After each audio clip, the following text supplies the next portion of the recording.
కడప నగరంలోని అల్మాస్ కూడలికి టిప్పు సుల్తాన్ పేరు పెట్టాలని ఓ వర్గం భావించిన దారుణమని టీటీడీ బోర్డు సభ్యులు భానుప్రకాష్ రెడ్డి మండిపడ్డారు. దీపావళి రోజున 1000 మంది హిందువులను ఊచుకొత కోసిన రాక్షసుడు టిప్పు సుల్తాన్ అని ధ్వజమెత్తారు. టిప్పు సుల్తాన్ పేరు భారతీయులకు అవసరం లేదని స్పష్టం చేశారు.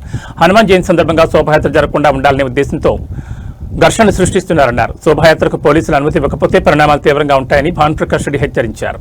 కడప నగరంలో ఒక కూడలి పేరు కోసం ఉద్దేశపూర్వకంగా హిందువుల మనోభావాలు దెబ్బతీసే విధంగా ఒక వర్గం సంబంధించినటువంటి నాయకులు కార్యకర్తలు వివరించడం జరిగింది. టిప్పు సుల్తాన్ కూడలిగా దాని పేరు మార్చాలని చెప్పి కొన్ని దుష్ట శక్తులు ప్రయత్నం చేస్తున్నాయి. సుల్తాన్లు సైతాన్లు మాకు అవసరం లేదు, మనకు అవసరం లేదు.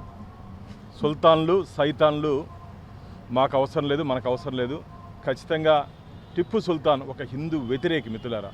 ఇప్పటి కూడా మేల్కోటలో దీపావళి జరుపుకోరు. ఎందుకంటే దీపావళి పర్వదినాన దాదాపు 1000 మంది హిందువుల్ని ఊచకోత కోసినటువంటి దుర్మార్గుడు రాక్షసుడు టిప్పు సుల్తాన్.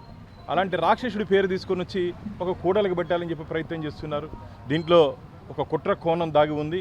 ఎల్లుండు హనుమాన్ జయంతి సందర్భంగా అక్కడ శోభాయాత్ర చేయాలని చెప్పి హిందూ బంధువులు నిర్ణయించారు.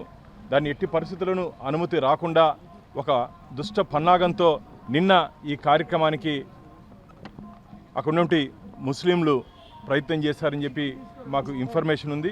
కాబట్టి నేను పోలీసు వారిని కూడా కోరుకుంటున్నా, ఈ సంఘటనని దృష్టిలో పెట్టుకొని మీరు కానీ శోభాయాత్రకి అనుమతులు కానీ రద్దు చేస్తే జరగబో పరిణామాలు చాలా తీవ్రంగా ఉంటాయి. ఎందుకంటే హనుమాన్ ఈరోజు కోట్లాది మంది హిందువులకు ఆరాధ్య దైవం.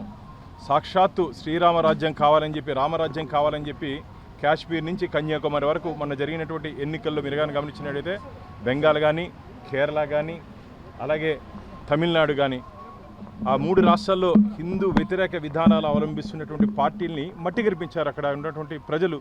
కాబట్టి కడపలో ఈ హనుమాన్ శోభాయాత్రని రద్దు చేయాలని చెప్పి కుట్ర కోణంతో అక్కడ కొందరు దుష్ట శక్తులు ఇలాంటి కార్యక్రమాలకి పాల్పడుతున్నారు. నేను రాష్ట్ర డీజీపీ గారిని కోరుతున్నాను, ఎట్టి పరిస్థితుల్లోనూ మీరు అనుమతులు ఇచ్చి తీరాల్సిందే, శోభాయాత్ర జరగాల్సిందే. వేలాది మంది శ్రీరామ భక్తులు, హనుమాన్ భక్తులు ఆ శోభాయాత్రలో పాల్గొంటారు.